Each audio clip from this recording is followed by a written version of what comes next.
You're muted, Jane. You're still muted, Jane. Sorry. No, Rano is hosting the meeting, and he's controlling the mutes and whatever the host can control. I don't have any input on that. Okay.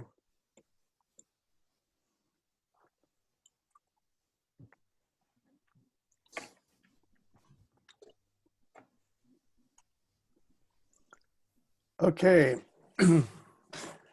Looks like Mickey's big hand is on 12, so it should be time to get started.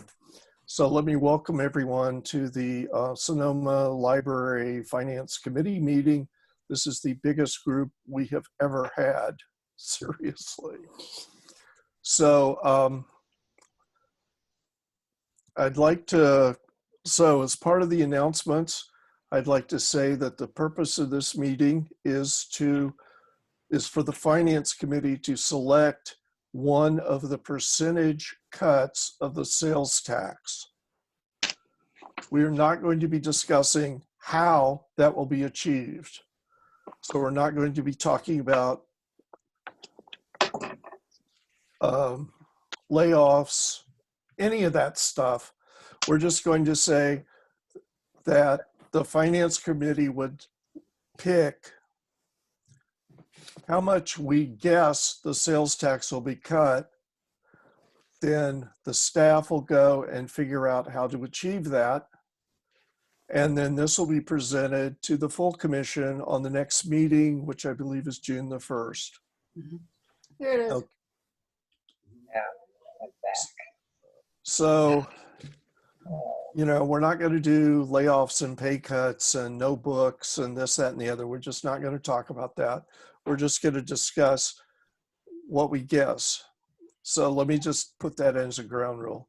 Second, let me state that commissioners that are not on the committee are welcome to listen, but please just mute yourself and don't get tempted. You could call me after the meeting and complain. Okay, for those of you that are new to public speaking at meetings, under the Brown Act, all we can legally say is thank you for your input.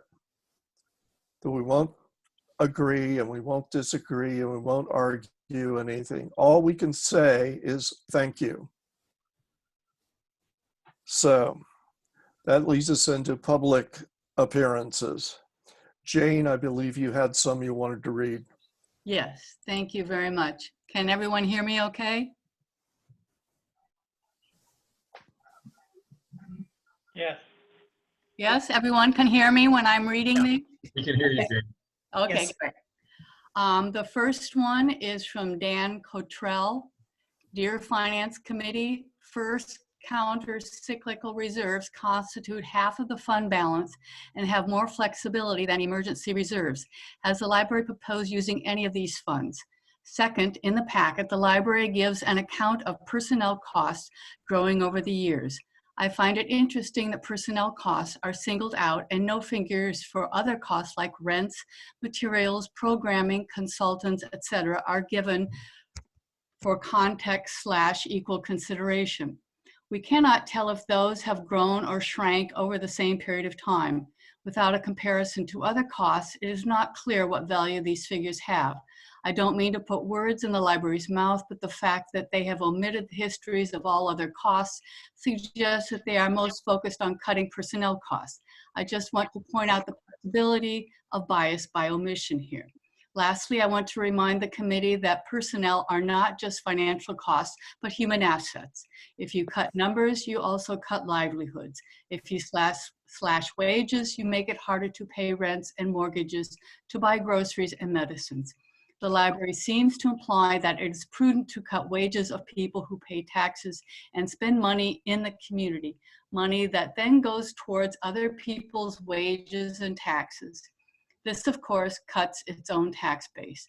It is no more prudent than shooting yourself in the foot. Thank you. The next one is from Simone Yingst. Greetings, Finance Committee Commissioners. This is Simone Yingst. I am an adult services librarian at Central. Thank you for your dedication and careful consideration for how best to guide Sonoma County Library during this uncertain time. I have a few comments on some of the cost-saving measures under consideration. First, please consider reallocating surplus funding initially earmarked for capital projects. Understandably, some are under contract and must continue, but there are a handful of items that the library can suspend. These projects were initiated when the library was flush with revenue, and now it is not. It seems prudent to cancel and/or suspend unnecessary projects and reallocate some of that funding for staff or library material. Next, the idea to vacate RPHQ is an attractive cost-saving measure. Added benefits include OMT members, marketing, graphics, events, etc., embedding themselves in library branches, thus providing better interdepartment symbiosis, communication, and a more holistic approach to connecting with the community. Lastly, I understand that a reduction in library open hours has been proposed, but is not being considered as a cost-saving measure at this time. I ask that it be evaluated as a possibility. Does each branch need to be open until 9 p.m. twice a week? I can only speak for Central, but the hour from 8 to 9 p.m. is truly underutilized by the public, not to mention the predictable weekly shuffle of bodies and shifts to provide minimum staffing levels across all branches on Mondays and Wednesdays. Thank you. The next email is from Vandy Thompson. Based upon the budget packet, the union feels clarification is necessary regarding, quote, cost savings options suffered from staff and OMT, unquote. We are disappointed and concerned. Implied there was a joint dialogue between staff and the OMT in which the union presented many of the draconian budget cuts which require negotiating. Some of the suggestions arose from staff via an open request from Anne. These were never discussed between staff and the OMT. Certainly staff did not make recommendations for layoffs. We are willing to discuss cost-saving measures. Many of these measures necessitate opening up the MOU. Until we receive sound financial records and a completed audit report, we are reluctant to open the MOU. In addition, we'll need to define the scope of reopening with ironclad assurances that employees will be made whole as additional revenues become available. SEIU continues to be committed to work in partnership with the library.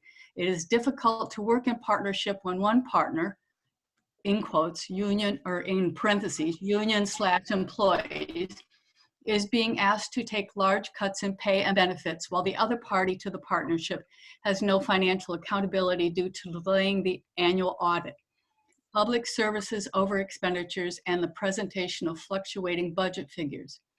An open survey is one method of gathering ideas. It does not represent a formal or appropriate means of negotiations, nor reflect the views of the entire bargaining unit. Wages, hours, and working conditions are subject to the MOU and require bargaining. Respectfully, members of the LMC, Nick Alva, Nancy Cimino, Brianna Harwood, Vandy Tompkins, Stephen Fessler, SEIU 1020. The next email is from Kim Papanuk. Dear Commissioners, the bulk of paid public events, some weekly, some monthly, and some quite pricey for ages 0-senior adults for March, April, and May were canceled. Surely this represents cost savings for the library. If we include the cancellation of all booked summer reading events for kids, teens, and adults in June and July, which will most likely not take place due to the limitations of COVID-19, that equals further cost savings for the library.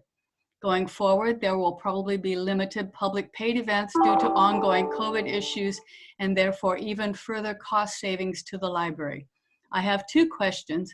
What was the total cost of paid public events for the months of March, April, May, and June for the current fiscal year that have been canceled? Question number two, how much is budgeted for paid public events in the coming fiscal year? And the last email is from Marshall McGraw. Dear Commissioners, please see the below for public comments regarding Agenda Item 5.1, Approval of Fiscal Year 2021 Budget in the 5/18/2020 Commission Finance Meeting. I urge the Commission to discontinue their consideration of staff layoffs, that the subsequent argumentation is necessary while a breadth of viable fiscal alternatives has been presented by staff of all levels is deeply regrettable. Entertaining the possibility of layoff invalidates all previous commitments of library administrators to library staff members, revealing that their unwavering dedication, admirable although it may be in theory, is brittle in practice. The argument against denying people their livelihood during a pandemic while it remains possible to do otherwise is obvious and need not be made here. Jeopardizing staff unnecessarily would surely represent a failure of imagination and a neglect of moral courage by library administrators and commissioners. No doubt these are precarious times for the library. The commission can certainly wield that phrase and its ancillary euphemisms as an excuse in justifying avoidable layoffs.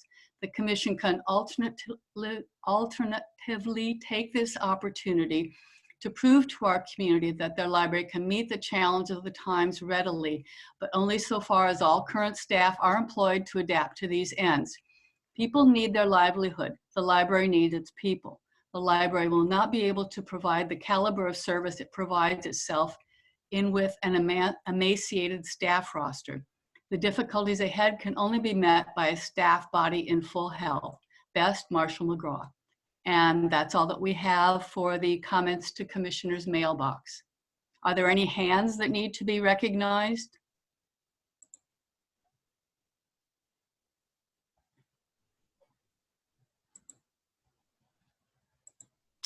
I don't see any. Anybody want to shout out if they feel they need to be recognized? Okay, that's my part. Thank you, Randall. Okay, I wanted to thank everyone for providing comment to the committee and to the rest of the commission. Thank you. I forgot to do a roll call. I'd like to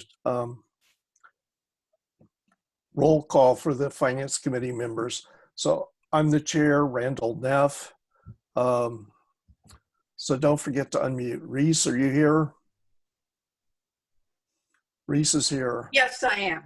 Okay, Barbara McKenzie, Yes, I am.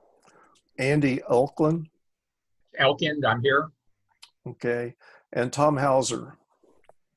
Here. Okay, so all the committee members are present. Okay, I would like to go down and do the monthly finance report. That we'll do the budget thing right after this. So if we go to page 22 of the packet,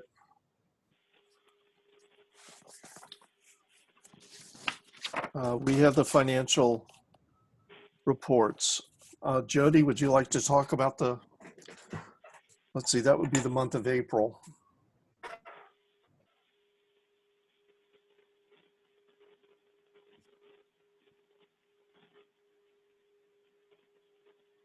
Would you like me to share my screen? Yes, please. Okay.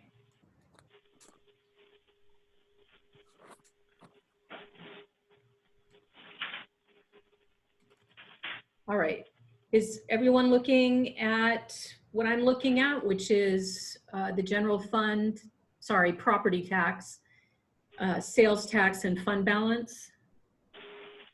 Okay. The good news, which most of you already know, is someone said, wait a minute.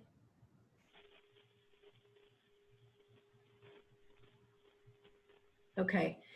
Our property tax revenue did arrive in April, which brings us up to the 20,765,767 amount. We have expended $902,000 in the month of April, and we'll see what makes up part of that when we get to the expenditures over 25,000. For sales tax, we have received nothing, which is what we expected. We have spent $310,000 this last month in April. We're getting nothing in to our fund balance, but there are some projects being worked on, which you'll see at the bottom of 1.2 million.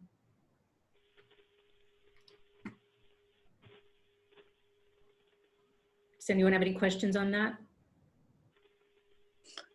Yeah, I do. This is Okay. Hauser. I have a question. We're not getting any sales tax receipts.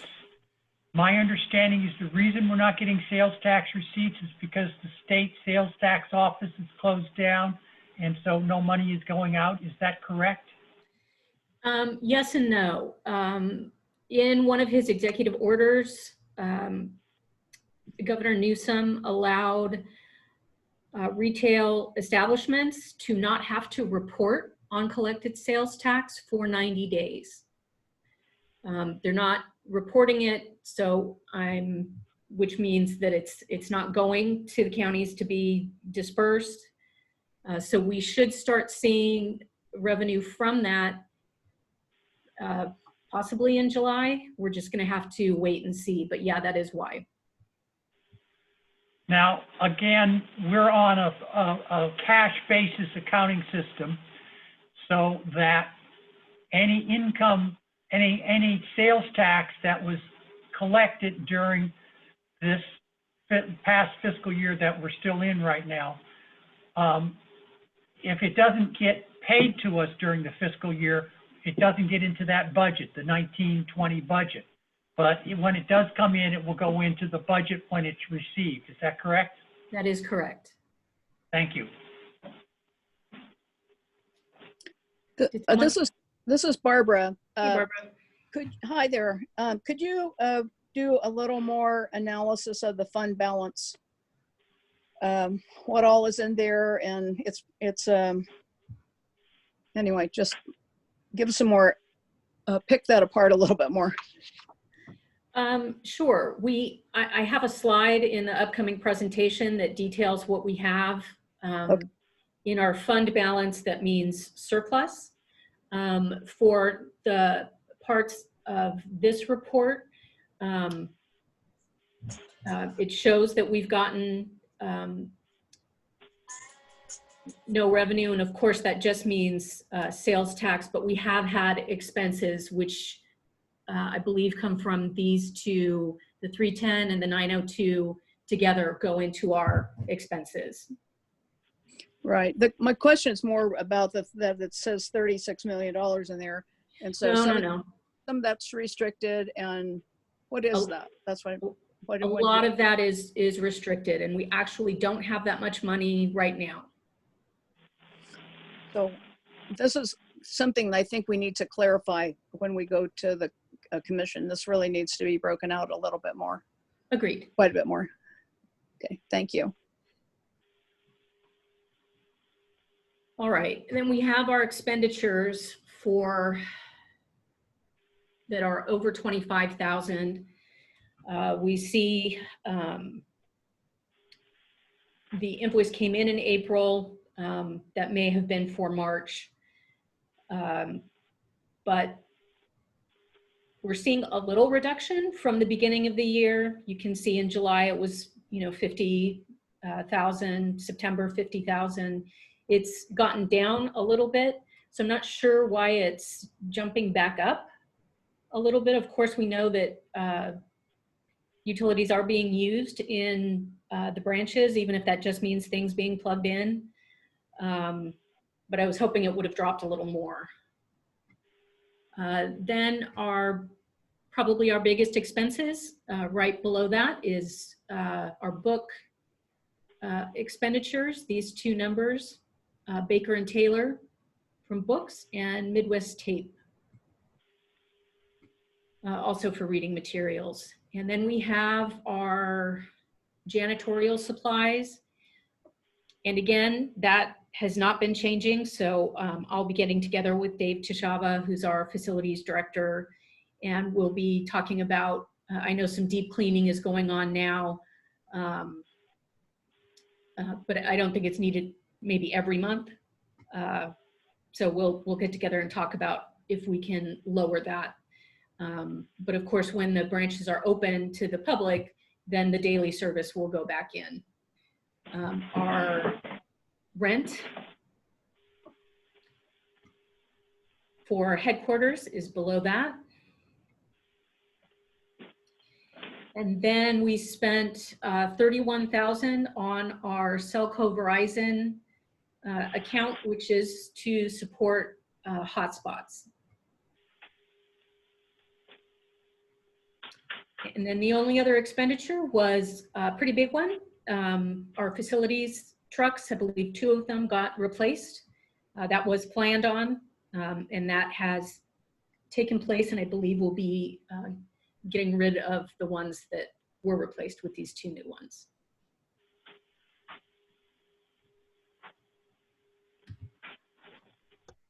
I had two. I had This is two Andy. questions. May I ask a question?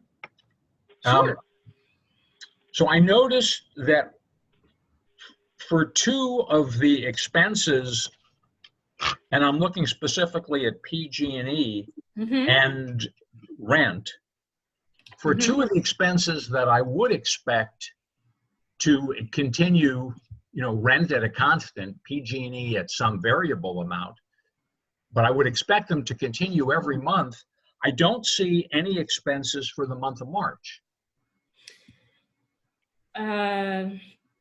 Yes, so I don't know if what was paid in April was for March. We're actually usually paying rent ahead of time. So I know we've paid for March because I just signed the rent for June this morning. So I'll have to go back and look to see if I missed that.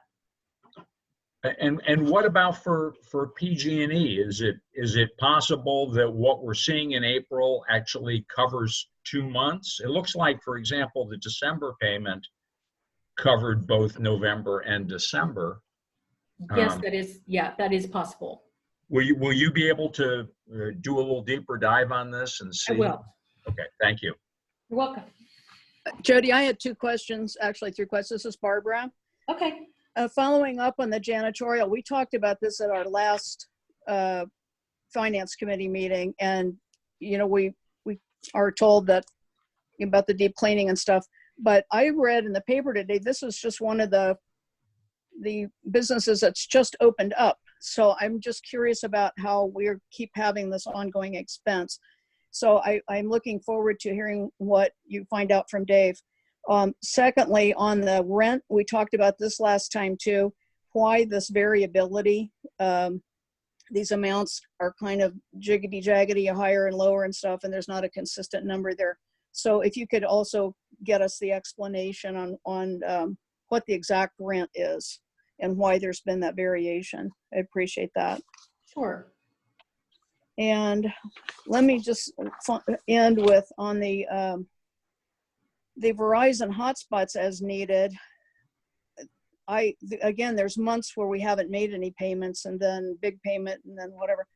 Our hotspots are out. I guess we have how many do we have? How many ever we have, they're all out. And surely we're not paying $31,000 for the 100 people that currently have a hotspot. I know I'm completely misinterpreting that, but I'm just curious about what the monthly bill really is. The monthly hotspots, it costs $38 a month for each unit that we have. So Okay. We have 750 hotspots. Yeah. 750. Okay, great.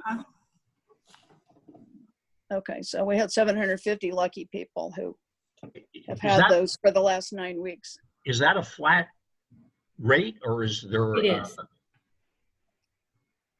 It is a flat rate.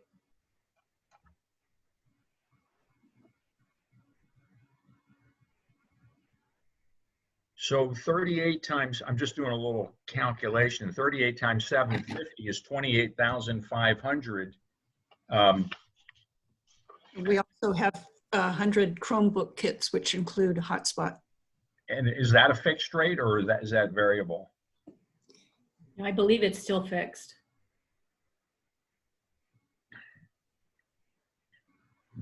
So this is another category where I think, following up on Barbara's previous question, we would expect to see the same amount every month, but that doesn't seem to be the case. And in particular, there's like a 4-month period where we made no payments, it looks like. No, I don't think in November. any of the months we made no payments. Well, I don't see any, but perhaps under 25,000 is what you would say. Yeah, there's lots of those. But if there's 750 hotspots with a fixed price of $38, that's 28,500 and puts us above the $25,000 limit. Also, the March payment of 100,000 seems much larger. So it looks like something has happened during that period of time. That I think is the fault of our budget and finance department. We have 4 different accounts with Verizon that cover 4 different types of things. And I think it took our new folks a little bit of time to unravel what was actually supposed to be going where. So hopefully we've got that squared away, and you're right, a lot of these should be being the exact same month after month, and they're not. So I'm going to be digging into the lease and finding out what I can. Thank you, that would be really helpful.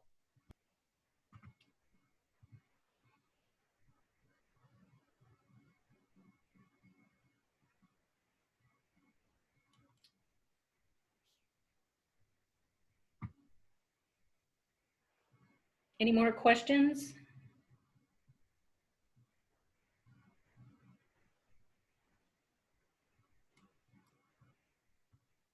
Okay.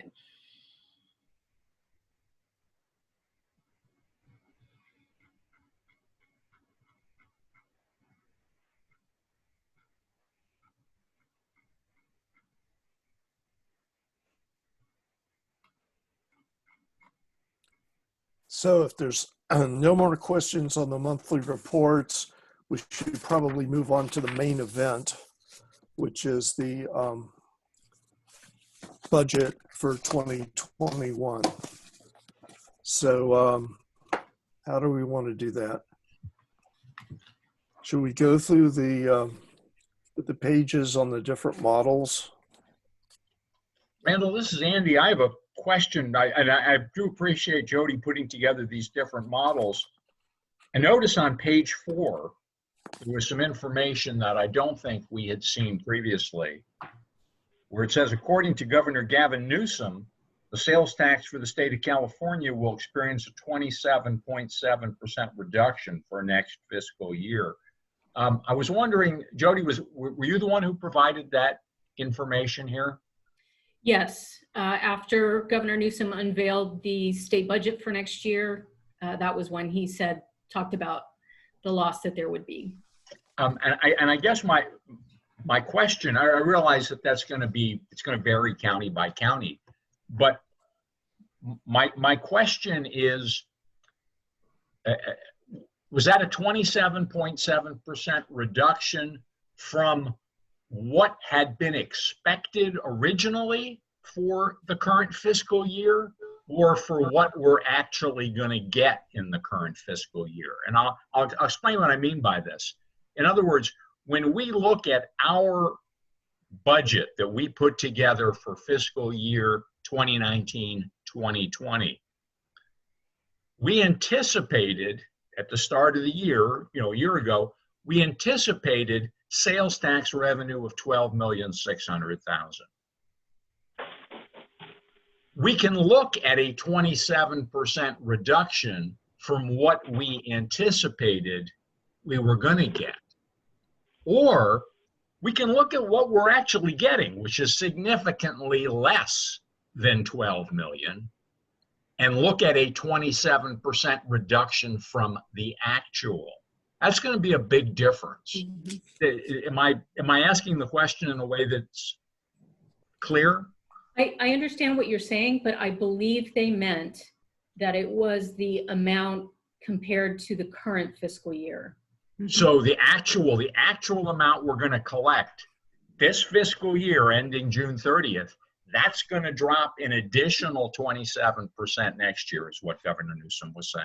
No, I don't believe that. I think we had already had to make reductions in our budget this year because we weren't going by the actuals. So the cuts that I took out of the budget were from the actuals from this year.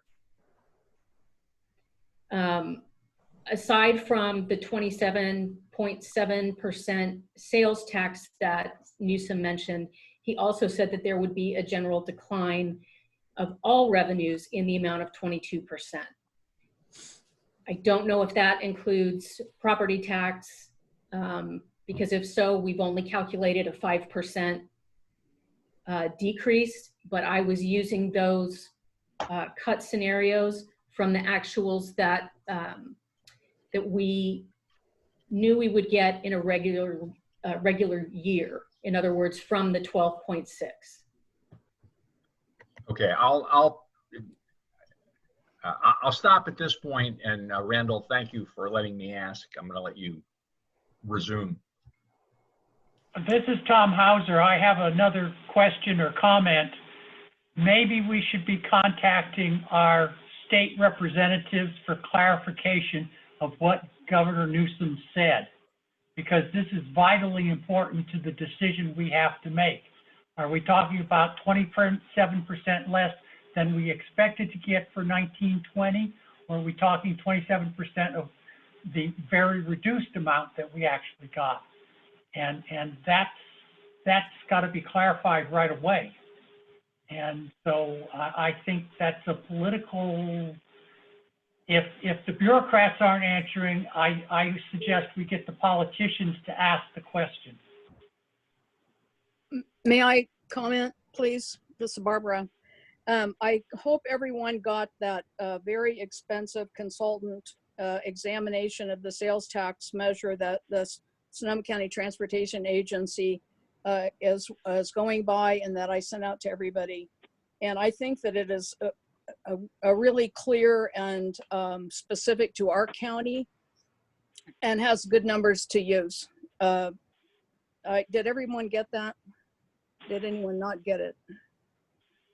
I mean, what it shows is that there's a 16% less expected this year as an actual collection, and another 3.7%, 4% less next year, with a total of 20% going forward for next year.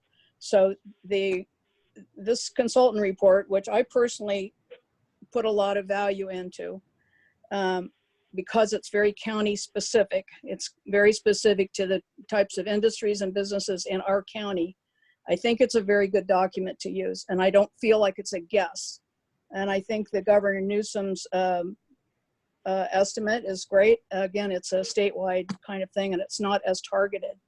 So personally, I feel a lot better about this particular, again, very detailed report. And anyway, I'll stop there. Thank you.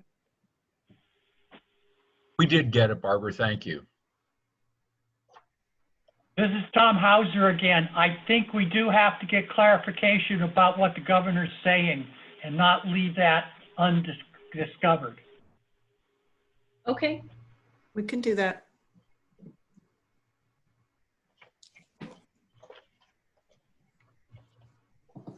Randall, are you ready for us to begin the annual part of it? Too much stuff. Yes, I'm ready. Let's go on and start the budget stuff. Okay. So as we all know, we've got some really difficult decisions ahead of us. And Commissioner Neff mentioned that one of the things for this committee to accomplish today is to decide on a scenario Jody, our CFO, has put together all of the different scenarios that you requested, and she'll go through those for you. We would also like for you to give us guidance on, once you've selected a reduction scenario, do you want us to consider cuts to all departments, all of the different parts of our library department, or just to services and supplies? So those are two things we will need your guidance on today. And Jody, are you ready to start in with this? Thank you. Let's start on page 17. Randall, could I say something first? Yes, Reese. Remember, this is a recommendation to the whole commission. It's not just us deciding today. And I want to make that clear to everybody that this is a recommendation and what we see might be the most feasible way to move. Okay, thank you. Okay. So should we jump to page 17?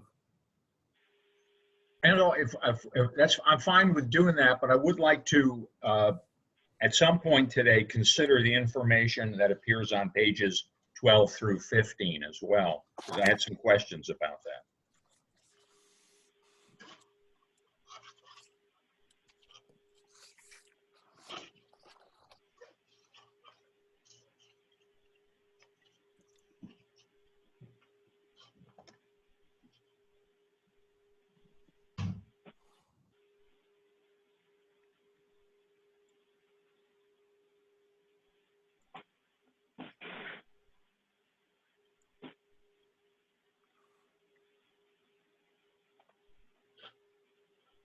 I too have a lot of questions about the prior pages, but why are we jumping to this page?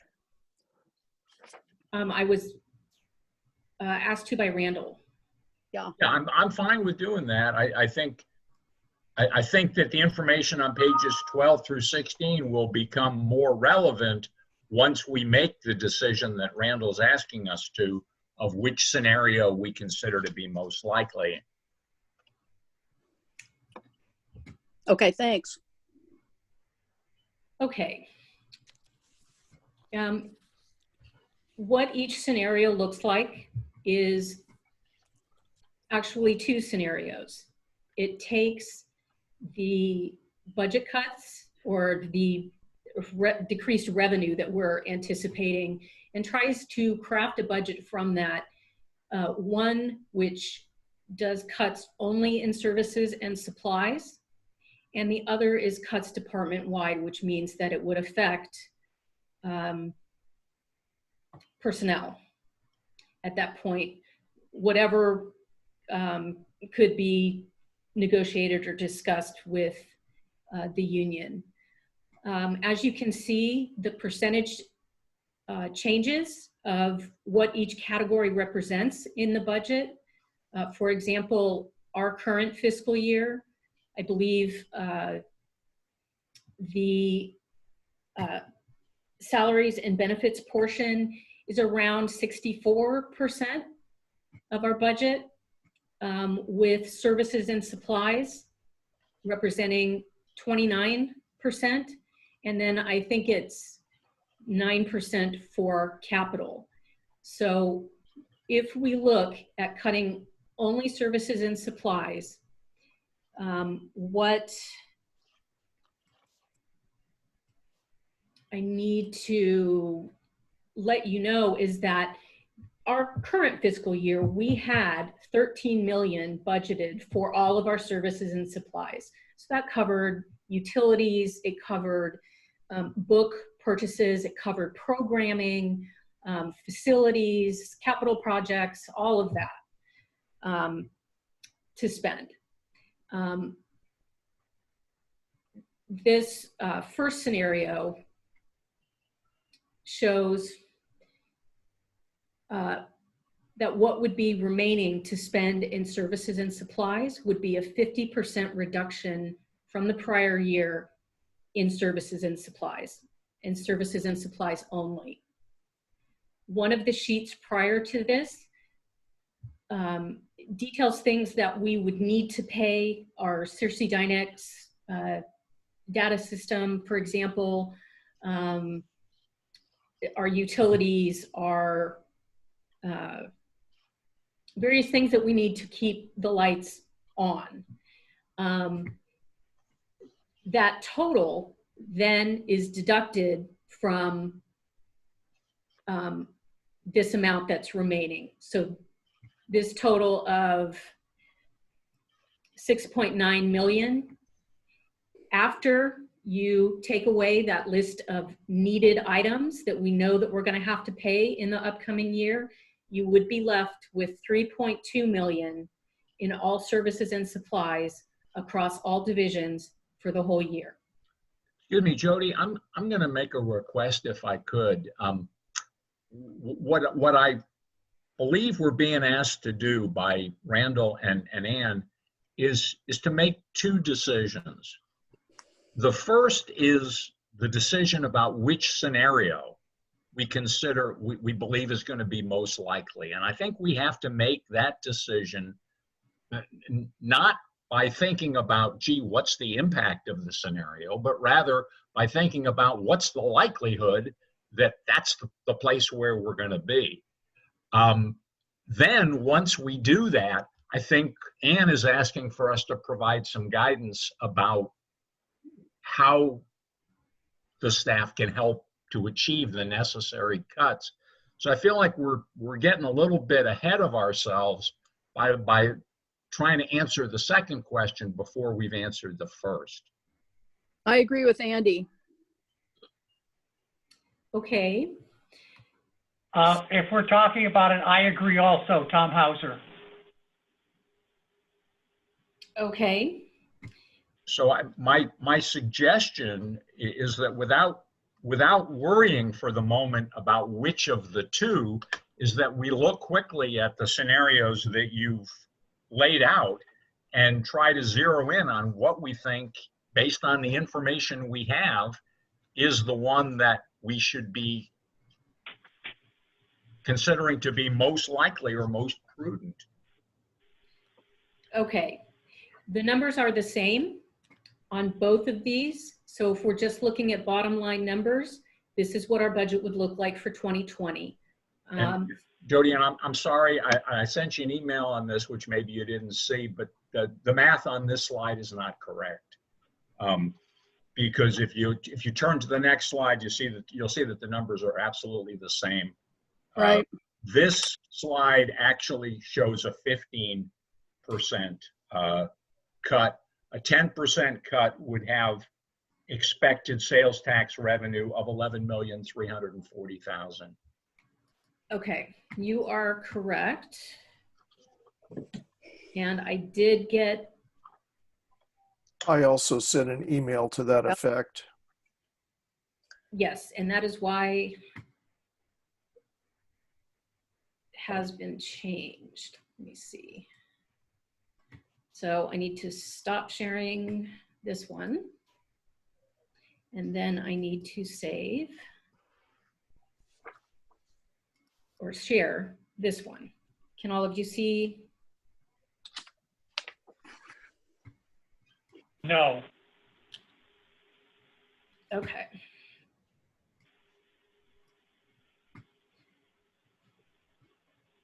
All right, so I'm going to close that. You know, I'm sorry, but for the moment, it doesn't really matter, because we know that the first scenario is a 5% cut in property tax and a 10% cut in sales tax. I'm going to speak for myself and say that based on the information we have, that does not seem like a likely scenario. So It does not. So I would suggest that we kind of move ahead and look at the others. Okay, I did receive the emails very gratefully from other people that pointed it out. It has been fixed in my PowerPoint presentation, but it's not letting me share that. It apparently has to be Adobe. Okay. Okay, this is a 15% cut. We're looking at 30 million for the year. However, that gets divided up.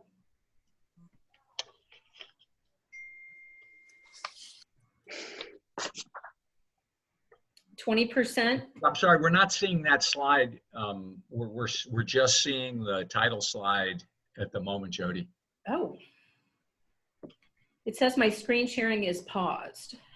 Let me try to restart it. Okay.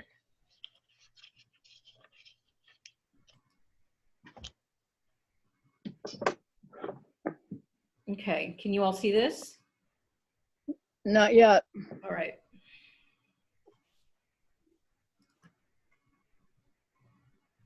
Yes.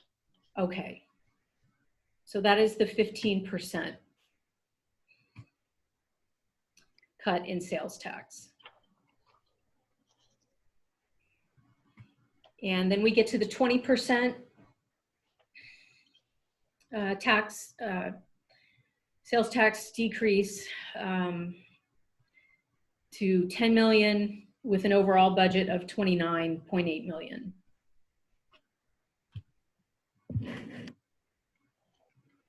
And then the 25% sales tax reduction. And so I want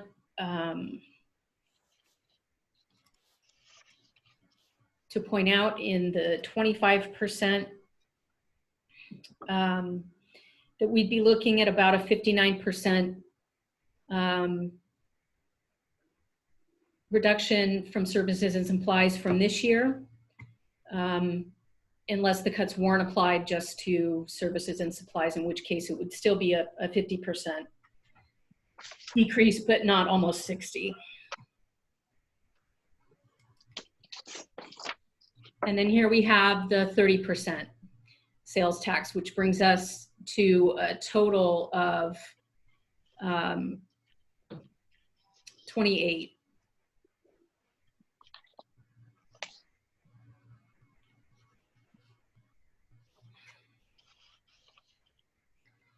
Million. So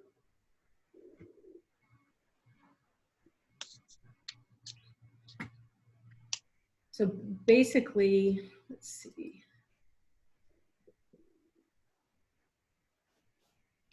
I will show you what Tom Hauser prepared.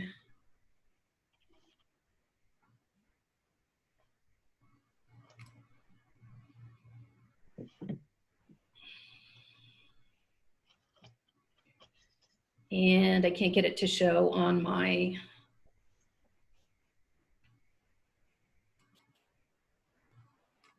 there we go. Can you all see that? No. No.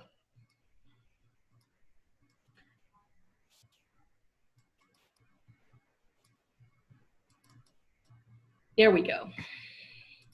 Yes. So these are basically the scenarios that you have to select from in terms of what is going to be our closest estimate. This is Tom Hauser. The basis, if you look at the highlighted, the yellow highlighted numbers over there, we took the 1920 budget for sales tax as what we cut the percentages from, and we took the 1920 actual to date for the sales tax reduction, and we took it, you know, Jody was proposing the 5% sales tax drop all the way, so that's consistent. But then not the property tax. You mean property tax, right, Tom? Yeah, property tax is consistent. And Right. then the sales tax goes down depending upon what percentage you take. Yeah. Personally, I think we need to look at the top end, the 20, 25, 30% from, unless we can get some clarification what the governor said with his 27%.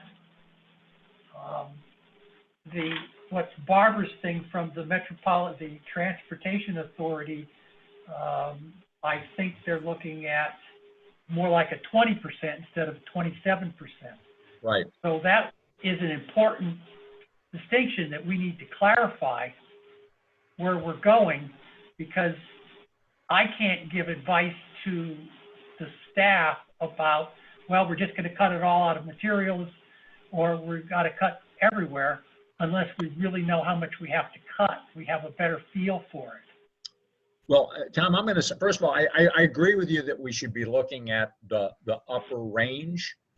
I think anything we do, even following the guidance of the consultants or the governor, is at best going to be an educated guess that we're going to have to review in September. And if we had to, I would also not be opposed to saying, you know, both 20 and 25% seem reasonable and prudent. Let's come up with something in the middle, 22 or 23%, to be revisited in September. But I agree with you, it's got to be in that range. The lower estimates don't seem likely or reasonable. Right, and can I speak, Tom? I agree with Sure. both of you. And just to clarify, it's not the Metropolitan Transportation Commission. That's a 9 Bay area. That's a much bigger sales tax area than we're talking about. This is a specific for the Sonoma County Transportation Authority. So it is just a Sonoma County consultant report. I just want to clarify that for the record. And I agree with what you're saying. It would be good to get some clarification from the state. And I agree that somewhere between 20 and 25 is what I'm comfortable with. But if you look also at the bottom line, you see that the difference between these estimates isn't gigantic. I mean, we're talking about, you know, $1.5 million or something. So I think the important thing to look at, I don't know when we're ready to jump there, is our unrestricted fund balance. And, you know, that's just a very important factor that we haven't talked about. And I want a lot of clarification about these funds. So it's, Well, yeah. it's part of the mix. And I agree that we have to have a good estimate, and everybody's pretty much flying blind, but these estimates are starting to gel a little bit and become more consistent. And that's what we have to know before, you know, we direct staff to, you know, move further with the budget. So to piggyback on what you're saying, I'm looking at the sales tax, the difference between a 20% reduction and a 25% reduction. It's a total of $630,000. If we split that in half, it would be, you know, $300,000, roughly 1% of our budget. I would be comfortable for the purposes of this exercise in saying that's where we should be, somewhere at 22, 23%, and then turn our attention to the fund balance, to the recommendations for cost savings, and to providing some guidance as to how to best achieve the necessary reductions. I agree with that. Thanks, Andy.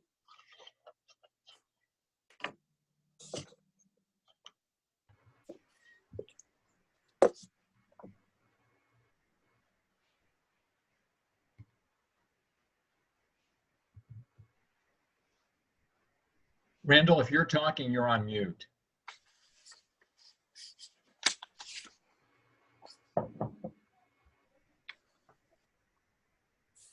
Randall, you're still on mute. Randall? Randall, you're on mute. Oh, he just got it. I should be on. You are now. Now you are. There you are. Okay. Host is muting me.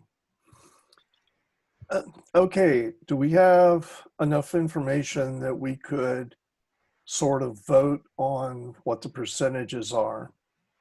I sort of feel like there's some feeling for 22% reduction in the sales tax. Would that be a reasonable recommendation to move forward to the full commission? I think so. I think so. And I This agree. is Tom Hauser.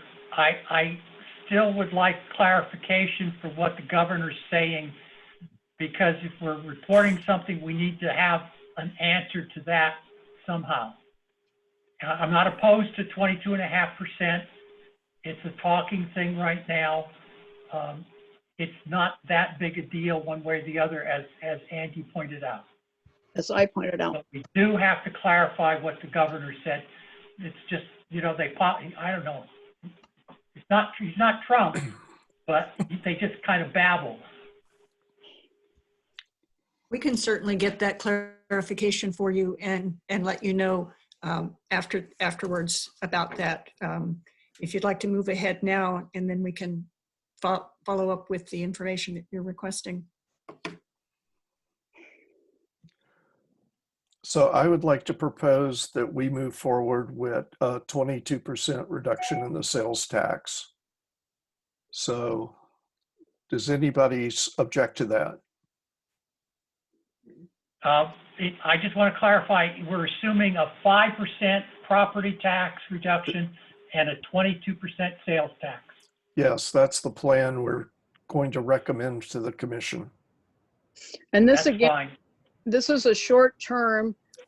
September, Until September, right? okay? So let me get it clear. Are we recommending these two cuts for the 2021 fiscal year with a revisit in September to possibly adjust these two figures, or one or both of the figures? That's what I think we're doing. Okay. Right. I just wanted it clear that this is going to be revisited, but this is the budget for the year, so it's clear to everybody. Yes, that's So what I'd starting- like. To start with, yes. I realize that everything's in flux now, and that's what we have to keep in our head. Okay. Okay, everybody clear? All right. Jody wanted to discuss how we do the split. Do we, each of her formulas had two situations. One was everything coming off services, and the other one a more spread out adjustment over all the divisions. So does anyone have an opinion on that? Yeah, I'd like to make a preliminary remark. Yes.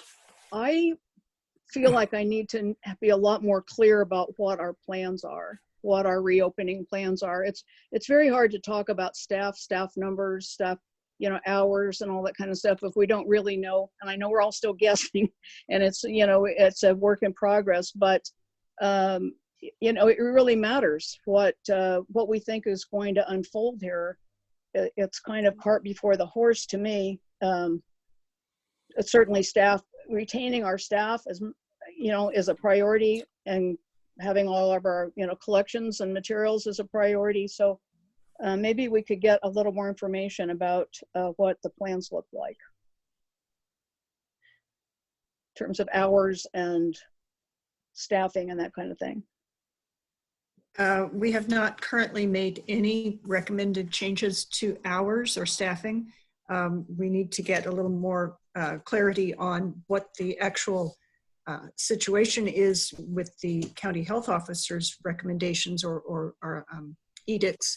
When we are able to reopen, we probably will not be able to have very many people at one time in each of our facilities. So we'll have to stagger the operations, stagger the hours. Those are all things that we're working on now, and we'll be having those conversations with the union representatives. So I'm afraid there's not a whole lot I can tell you, except that everybody's trying to feel their way along and do the best we can in terms of planning when we don't have a clear picture to guide us.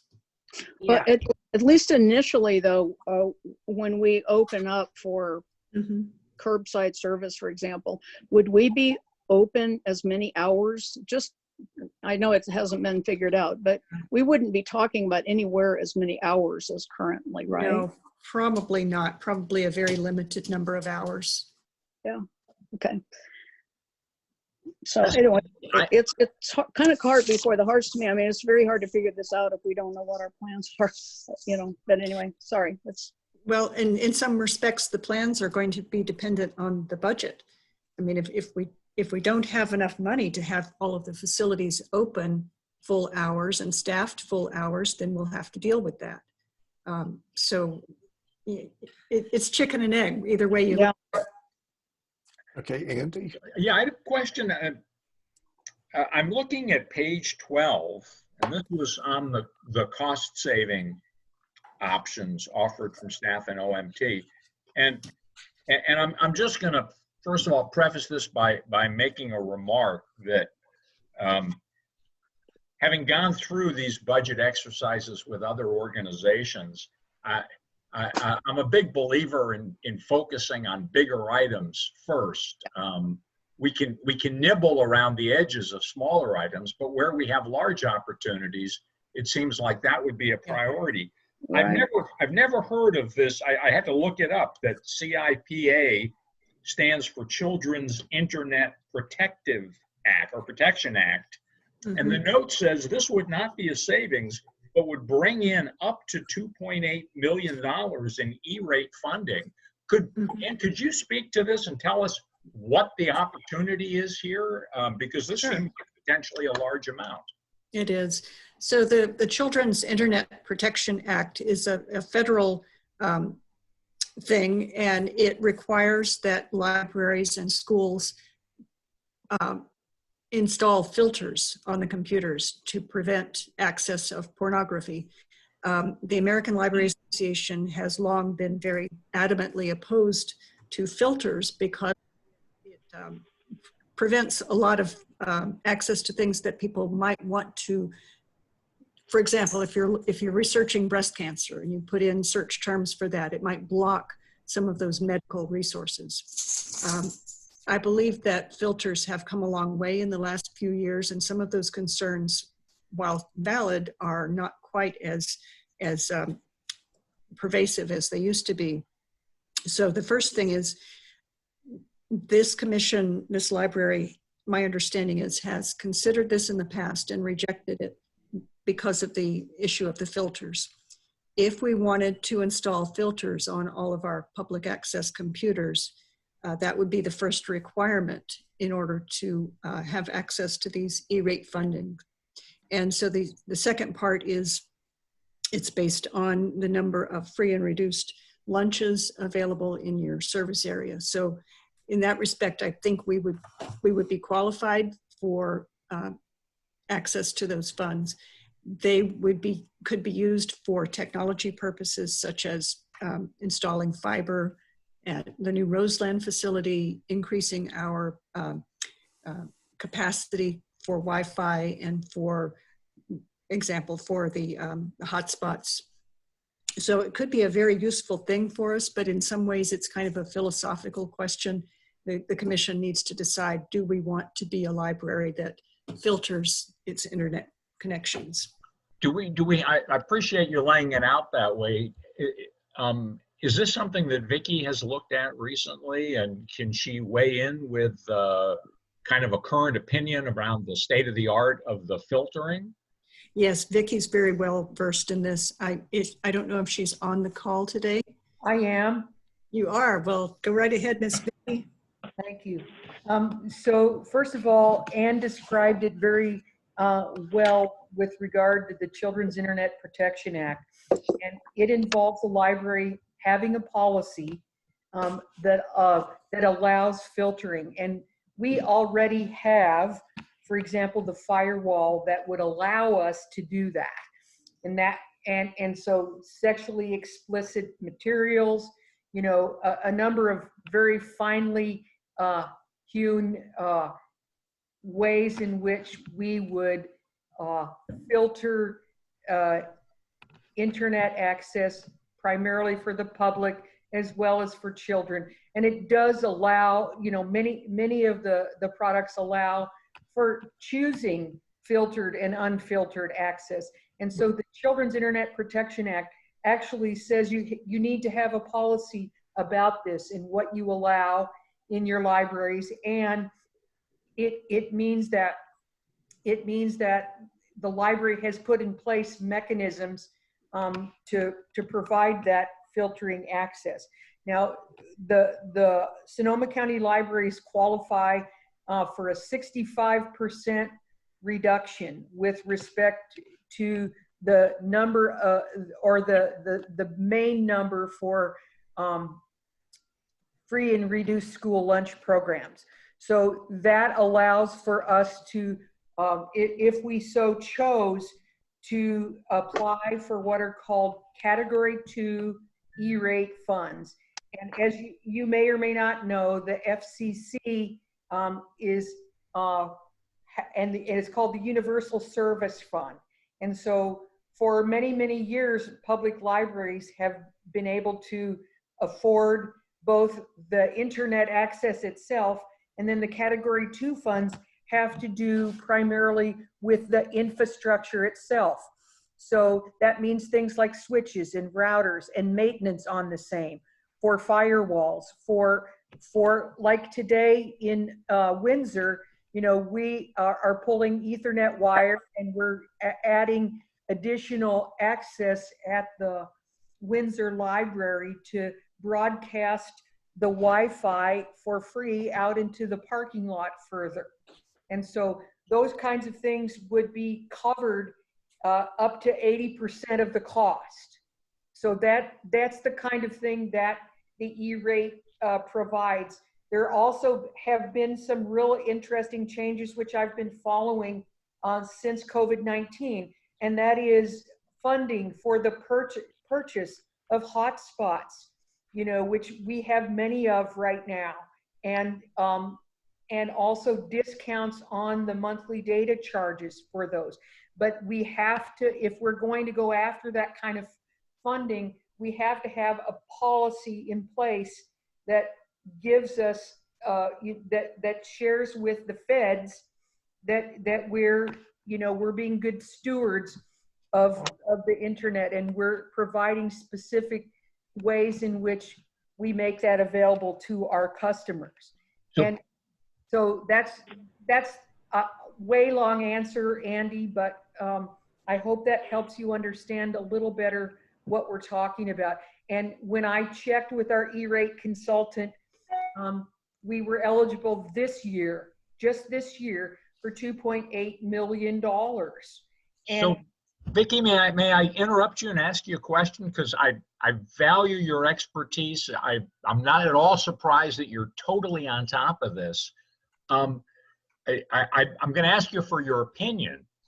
I understand the philosophical question that Ann put out there. I mean, on the one hand, we don't want to, and I can see that it would be difficult back in a previous era where filtering was kind of a blunt instrument, and while implementing it might limit people's access to useful information.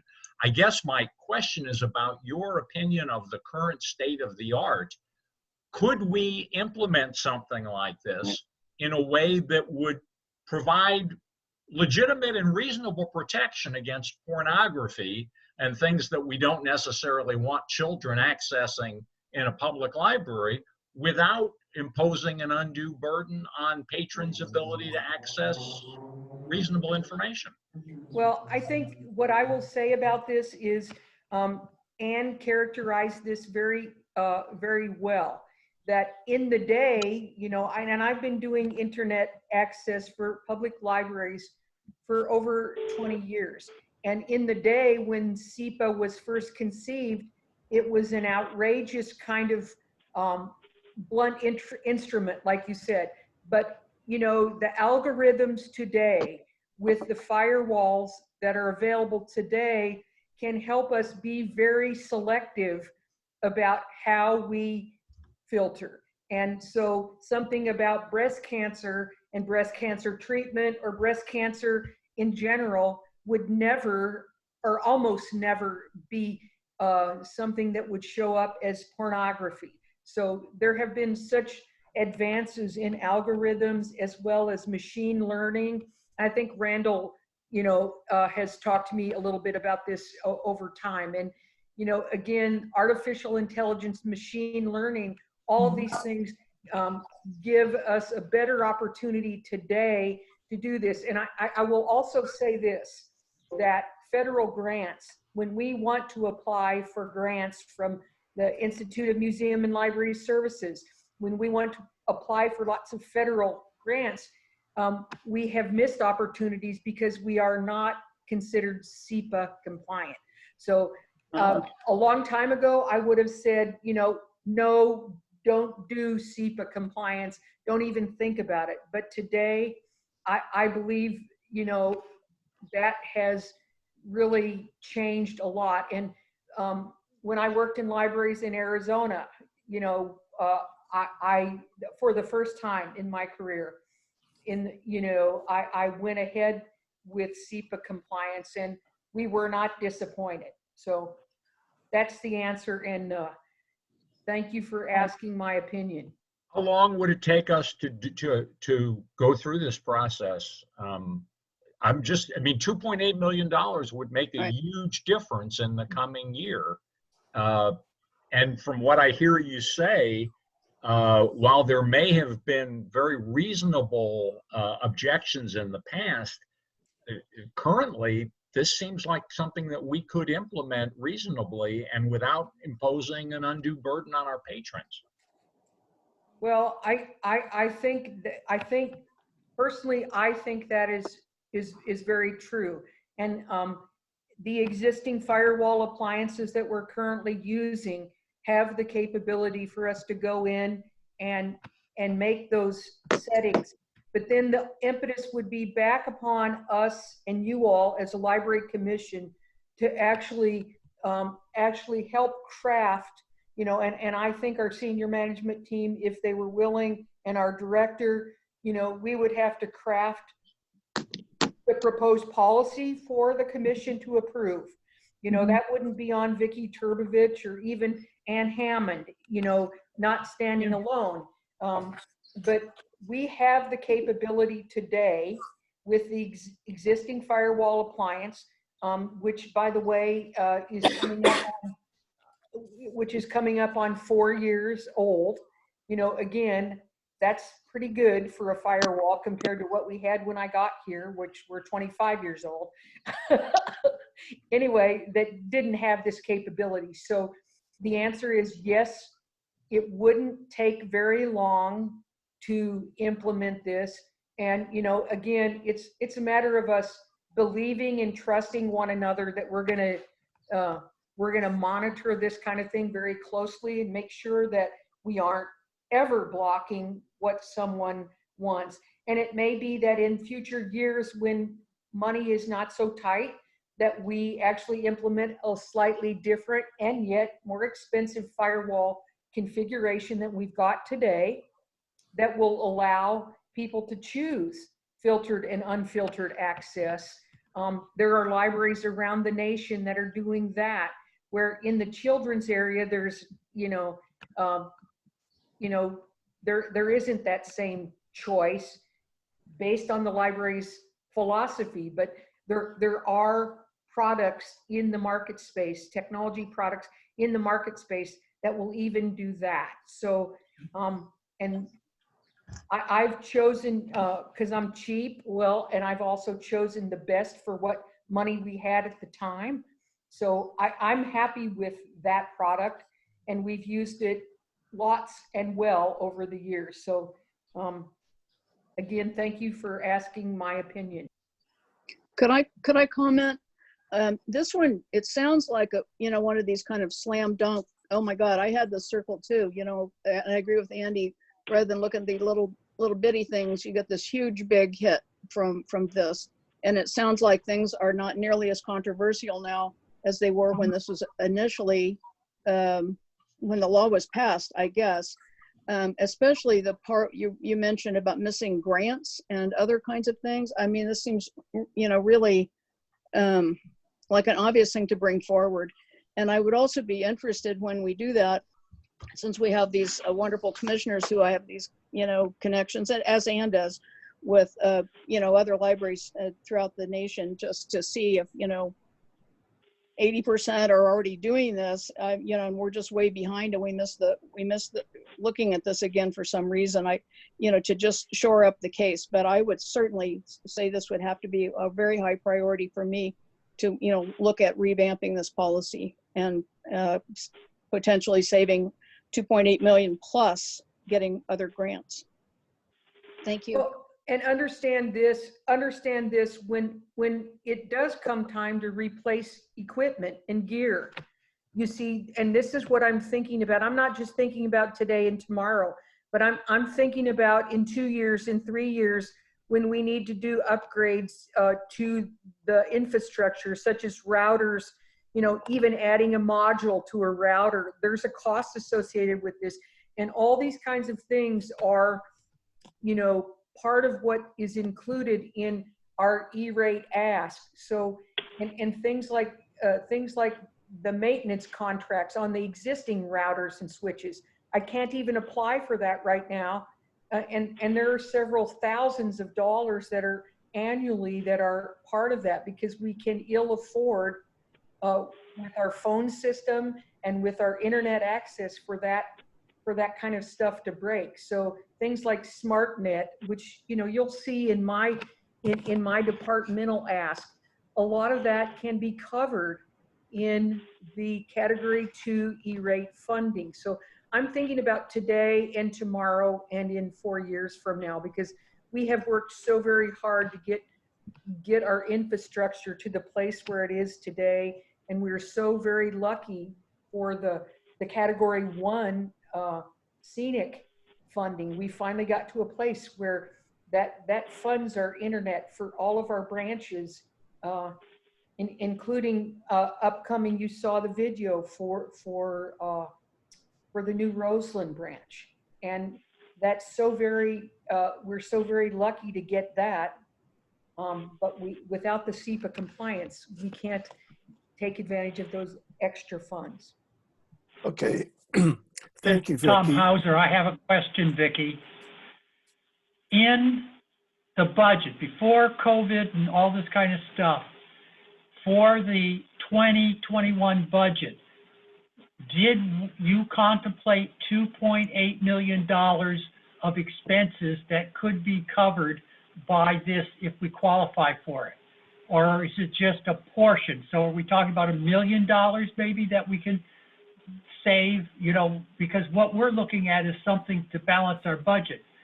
And if we have, so we need to have a number, I think, that we could expect to get to be paid out of our other expenses, so that that money comes out of tax money and can be used for things that we don't have to cut then.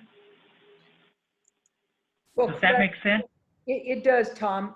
And what I want to say about that is that in order for us to, first of all, SEPA compliance means that, you know, we have to get our policy pulled together, and then when the E-rate window opens again, then I apply for acceptance along with our policy and our technology plan, which we have a sound technology strategic plan now. Number 2, we would have to apply for those funds, and then we would have to be granted those funds. And so so for this year, there's probably 150,000 or more. I would have to look at my budget together with CFO Frost on this, but there had we applied for this in the past, then we're talking about, you know, somewhere in the neighborhood of $250,000, just right off the top of my head that I'm thinking of, that we, you know, that we would have been eligible for. But we have to apply for it.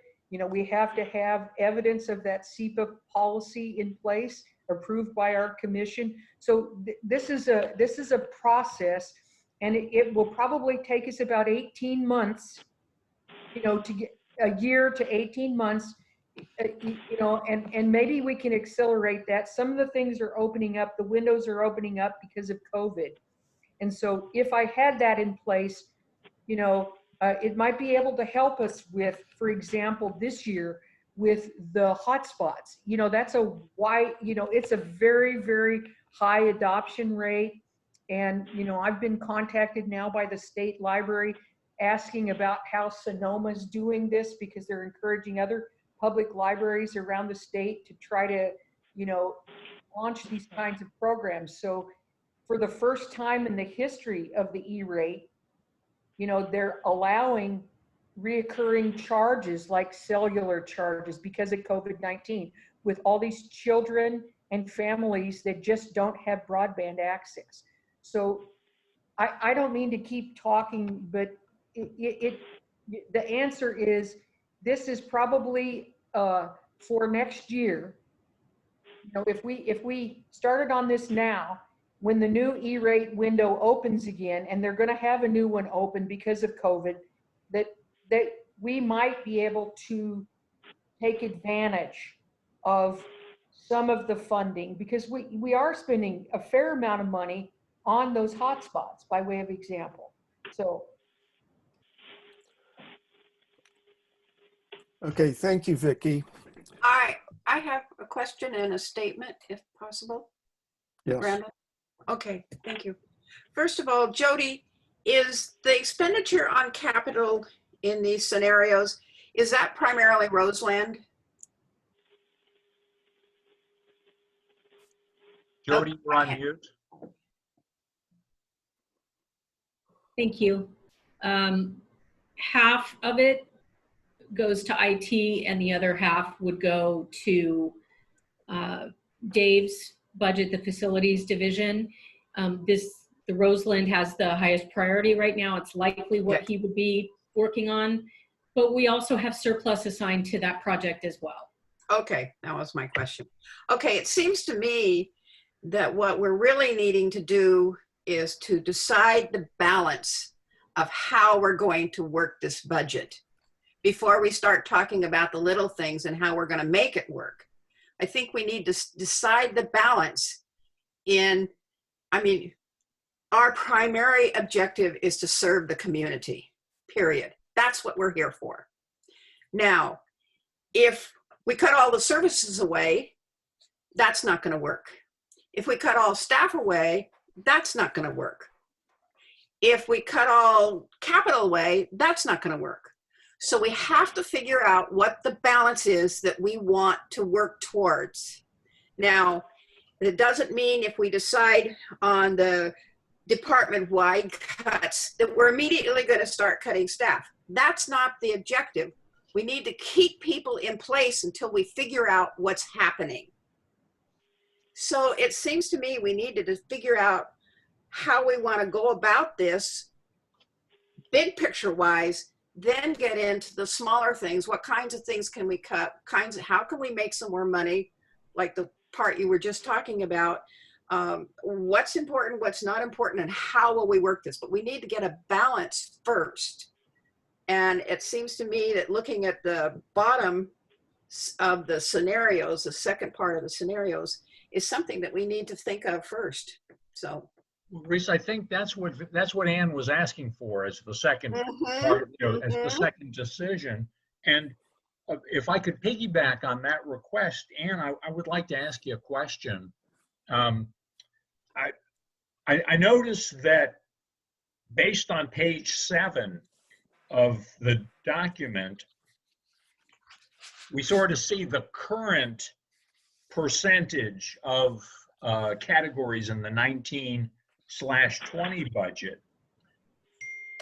My question to you is, for a library system of our size, and when you consider whatever other variables you as a library professional would take into consideration, what sort of best practice do you see out there in the world regarding this balance that Reese is talking about?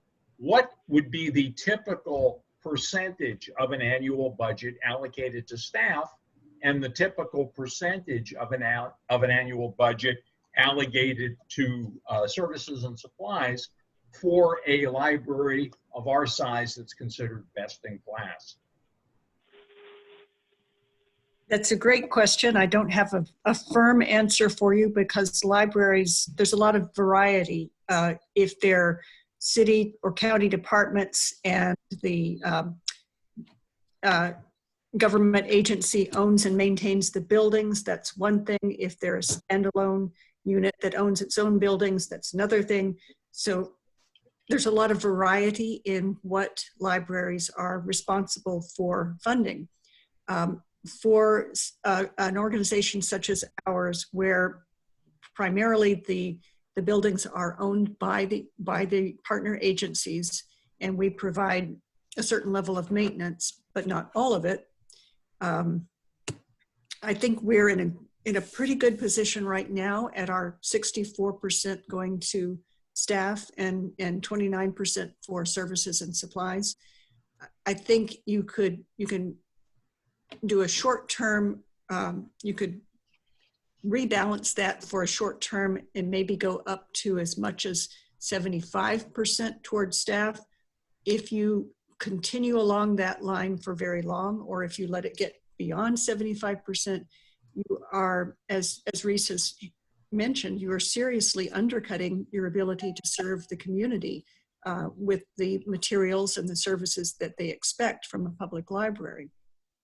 On the other hand, it is our staff that are the most valuable resource, and they are the ones who deliver those materials and services. So it's going to be a very delicate balancing operation. If we think that this is going to go on for many years, we've got to plan accordingly, and that means not completely front-loading the budget onto staff and cutting services and supplies to that extent. And it's going to be difficult. There are no easy decisions to make here. I think that the scenarios that we've outlined, if you pick 22% and then you tell us you want us to do department-wide cuts, that gives us some marching orders. We can go back and look at all of these different ideas that we have and try to put together a package of scenarios for you that makes sense and that the commission can consider at that point. So I have a question again. What if we chose, and I'm going with the 30% because it's sitting in front of me. What if we chose a department-wide cut, and salaries and benefits goes up to 74, which is right around your 75, which is not the best, but it's workable for a while. Yeah. But we don't start, we start looking at services and supplies first, slowly working into it, and then in September reviewing where we are and seeing how this seems to be falling out at that moment in time. Would that be a way that would be workable for you? I mean, we're already not using the extra help. And this isn't a case of, anyway, working in that direction and kind of easing into this whole thing and not just, okay, this is what we're going to do. But no, that's not what we want, because we've got to work together on this. We have to work together. Yeah, all of it has to be taken into consideration. Sure.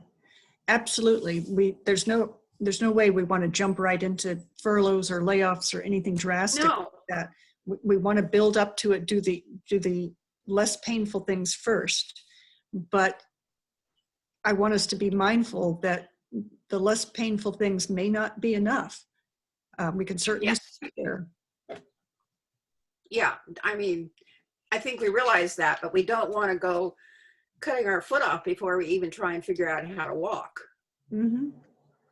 It doesn't seem to be so it seems to me we have to kind of give some idea. I mean, we're giving the idea of the 22%. So then I'm not sitting here figuring out what the balance would be if, let's see, 22, we have a 25%er here, don't we? Okay, so how does that impact the staff? How does it impact services? But what would our balance be if we were going to move forward at this point in time? Would this 25% type scenario work, which is, we're looking at 22, so it wouldn't be quite right, but that kind of basic thing, but just not taking major steps for immediately, but kind of easing along? Is that a workable solution? Well, Reese, I'm going to jump in here for a second. I don't think, I'm going to come back to what Randall and Ann said at the beginning. I don't think we have to, in this meeting, dictate what the exact numbers are. I think Ann is asking us for guidance, and they've presented two broad scenarios. One is cut services and supplies only. The other is make the cuts department-wide. Personally, I'm in favor of the second one. Okay. And it's not, I think everybody will have to kind of raise their voice here, and I understand your concerns and what Ann's saying, and I think we want to do less drastic things first. But if we reduce services to the point where we don't have anything of value to offer, Right. the fact that we have staff who, by the way, can't work because we're not open, we're not serving the public. So at this point, we don't have to solve everything at the moment. I think we need to provide some directional guidance. And well, you know where I stand, so I'll stop talking. Yeah, well, that's why I said, you know, the department-wide cuts and finding that balance, because that's what we're looking for, is a balance to give her guidance. I'm not saying, but what I don't want is just drastic measures, and I don't think she'll give us drastic measures, you know, drastic cuts in one area or another. But I think that balance, you know, okay, do we want to do the department-wide cut, or do we only want to cut services and supplies? And I think that's what we need to decide. And I think that's our first thing. Then we can talk about some of these other little things, which I think are important, but I think we need to get the balance first. Excuse me, Jane. We have a logistical thing. There's another meeting supposed to be starting for the curbside pickup scheduling meeting, and we are running over that. If you want to continue, I think we just need to let people know that we're going to go forward, and that the curbside pickup scheduling meeting will be at another time. Jane, Okay, Jane, this is Vicki. You can have them check in and use a different login for the curbside pickup scheduling. Why don't you contact them and let them know that there are other logins available on our Zoom accounts, please? I don't know who those people are. Jane, this is Lana. We're not scheduled to start till 4:45, but I'll look for another login. Thank you. Wonderful, thank you. okay. I would like to do sort of a vote on, do we do the cut supplies or department-wide? So Andy, you said department-wide cuts. Yes, please. Barbara? I still have this question about our unassigned fund balance. I still have this question about making cuts. I just don't have any clarity about this. So, you know, when we talk about the fund balance and putting aside 15%, which we have, and we have that in the bank, then we have restricted funds. And then we, according to page 16, we still have an unassigned fund balance of $5.4 million. So I just want to flesh out here, you know, whether we actually need to do any cuts right now. I'm just not sure.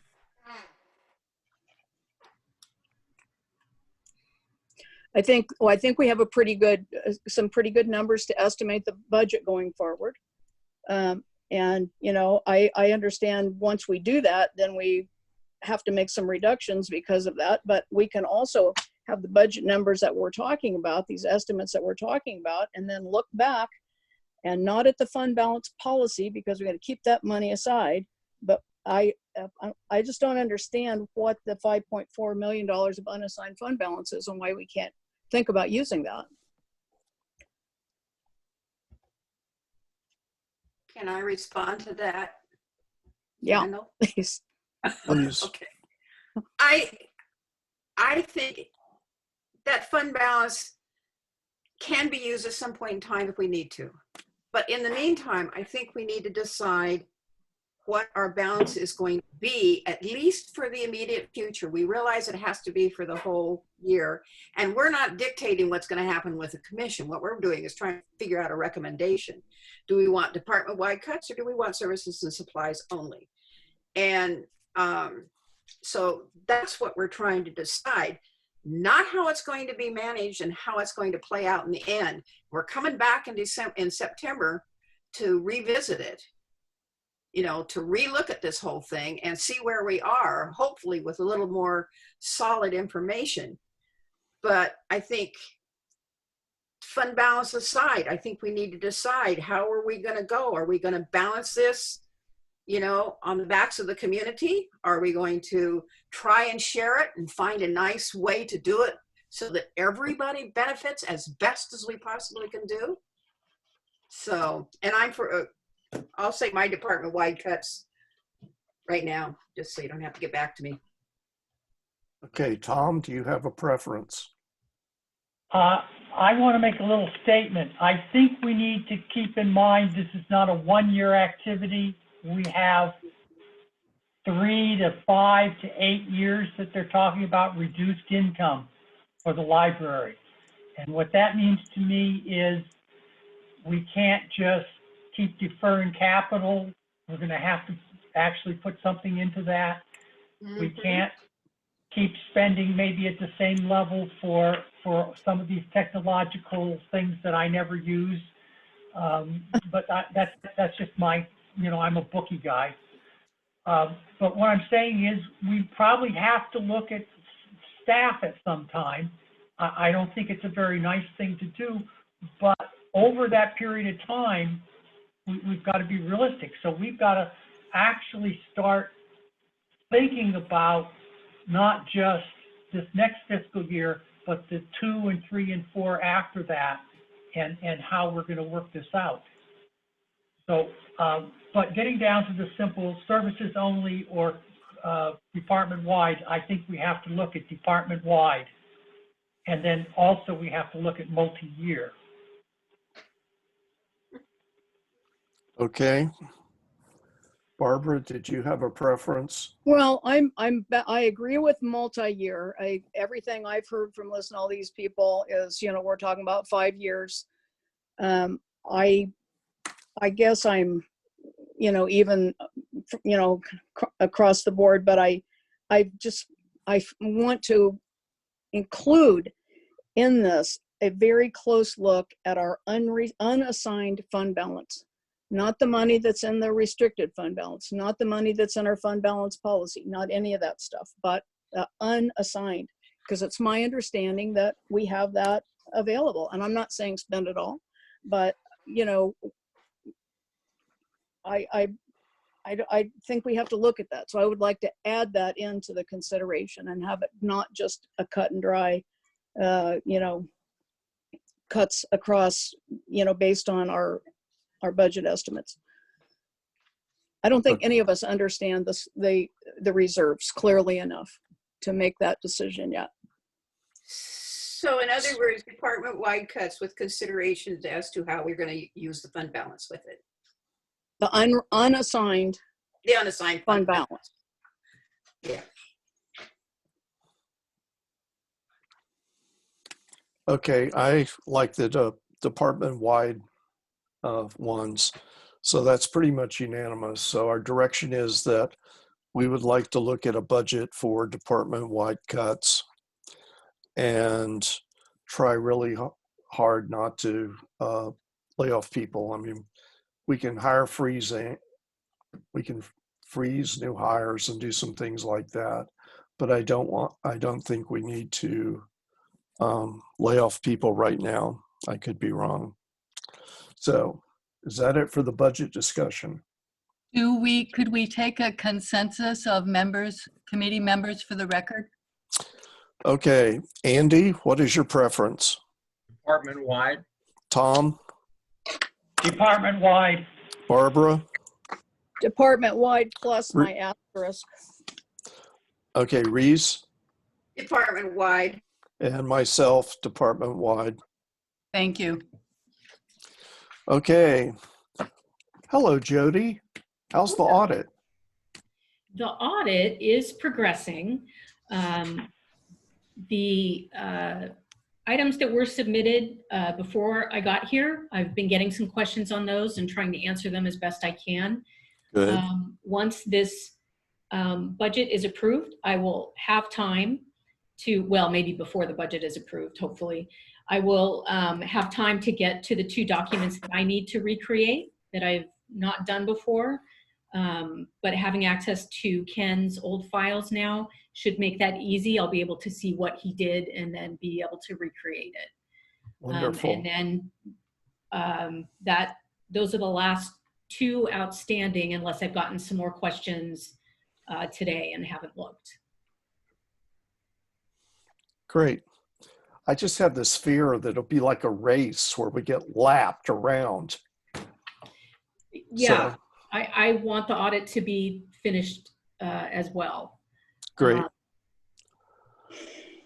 Okay. Barbara, do you have any more to say on the fund balance things? Yeah, well, it came out of the last commission meeting. I mean, I believe it was Tom who wanted it on the agenda also. For OPEB, my feeling is we still don't have this nicely laid out, this is what we've done because of the 2 different chunks of OPEB, the 3 million and then the 750 out of every operating budget every year. I don't feel like we have a clear report about what we've done so far. So I would like to request that to be on the agenda for the commission meeting. With the fund balance policy, my reading of it is that we need to look at changing 2 aspects of it. Let's see, let me find my stuff. There's a lot of history to the fund balance policy. Well, I won't bore anybody with it, but for one thing, the thing we got here is proposed. Well, this was adopted. This isn't a proposed policy. On page 31, whoops. 31 breaks out the 15% in these 2 different chunks. On page 32, the stabilization funds may be used if the property tax projections fall below the level of the previous year. And I think that we need to update that, certainly consider updating that to, revise it to say if, both property and sales tax projections fall. So we could use that. And again, in my prior comments today, I'm not talking about using these funds. I'm talking about the unassigned fund balance. But anyway, I think the section B, there about stabilization funds. Again, it's about a line around 9 there. So if we should consider changing this, maybe discuss this in more detail at the next finance committee meeting, but we've changed that to may be used if the property tax and sales tax projections or sales tax projections projections fall below the level. And the other thing that I'm concerned about on page 32 under the capital asset management maintenance fund is when the finance committee revised this policy a couple of years ago, we talked about having funds put aside for replacing equipment. And we deliberately added this section into the fund balance policy, but I have never known if we've done that or not. I've never seen it on any reports. And I would appreciate a staff report on whether we've created these capital asset management funds and where they show in the materials that we see. Those are my 2 points about the fund balance policy. Just again, people are interested in reserves and what we have and so forth. And I think we have a good fund balance policy, and beyond putting aside money in these categories, I believe we also have an unassigned fund balance. So clarity on all these points, I think, is critical. Thank you. Okay, thank you. Does anybody else have comments on this? Yes, this is Tom Hauser. Yes, Tom. On the fund balance policy, I have the exact same 2 points. I would actually make a motion, and if people don't want to do it right away, we need to do it soon, to recommend changing the fund balance policy, the stabilization fund, to apply to property tax projections and sales tax projections. And the reason I say that is because if we do that, I think we could use some of this money as a bridge over the next couple of years. Now, part of the policy is you got to put it back in 18 months or something like that, so we don't want to start stepping at it right away. But depending upon where we get into this whole mess, this is something that I think we put this money aside to use for when all of a sudden the bottom falls out of the sales tax and the property tax. So I think that's something we need to keep in mind, and I think we need to move ahead fairly promptly to change the policy. And I had the same question about the capital asset maintenance fund, because that's basically a sinking fund where you put money aside to put a new roof on and all that kind of stuff, things that us civilians just don't actually think about, but a big organization should be thinking about. And so that needs to be discussed in the commission so people start understanding it, and maybe we look at that. Okay. And then I want to go back to the other policy, which is the OPEB. And I agree, I want to have a sheet of paper on which it says what $750,000 payments have been made into the OPEB since July 2018. We were supposed to be getting one in July and one in January of each year. And then we're supposed to go on once we've done that for 3 years. And it's a little unclear whether we did it last year at all, or this year at all, this fiscal year. So we need to have that in a clear statement so that we can, I think we need to report to the Finance Committee, or perhaps even to the Commission for the next meeting, the June meeting. So we actually have that in our hands, and we know that, because if we're behind, that's another factor in what we've got in our financial mess. Thank you. Okay. Excuse me, Chair Neff. Participant Tim May would like to comment, if you would be allowing him. Public comment. Well, we're supposed to allow public comment after each item, so go for it, Tim. Let me see if, okay. You're here. Can you hear me? Yes. Yes. My only issue that I wanted to state was around the issue of filtering and so forth. And I understand that this is the Finance Committee, and you're going to be talking about it from the standpoint of money. But if my sense of history is involved, I would also be encouraging the staff and the commission to look at the ALA position on it and whether that has changed over the years, because as Ann said, it is a philosophical and library access issue as well as a finance issue. That's all. Okay, thank you. Okay. Are there any new items you would like to talk about in the Finance Committee meeting? Randall, this is Jody. I've had my hand up for a little bit. I'm sorry. That's I don't okay. see. I just wanted to speak to the unassigned surplus. We do have money there. We could use it, but I want to give a gentle reminder that we are in California, and there's an October coming up, and after that in the spring there might be flooding. Maybe the pandemic will come back. I just think if we start using that to plug in holes in the budget, if a real emergency were to happen, not that any of these things haven't been a real emergency, but how do we decide which emergency to use our funds for? I just kind of wanted to leave that as a reminder, because it seems like such a quick and easy option, and it is.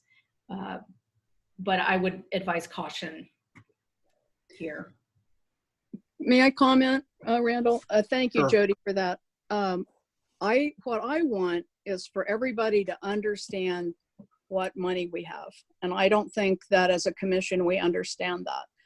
We have this fund balance policy and this 15% set aside We have restricted funds, the money that's dedicated to Petaluma, you know, and so forth.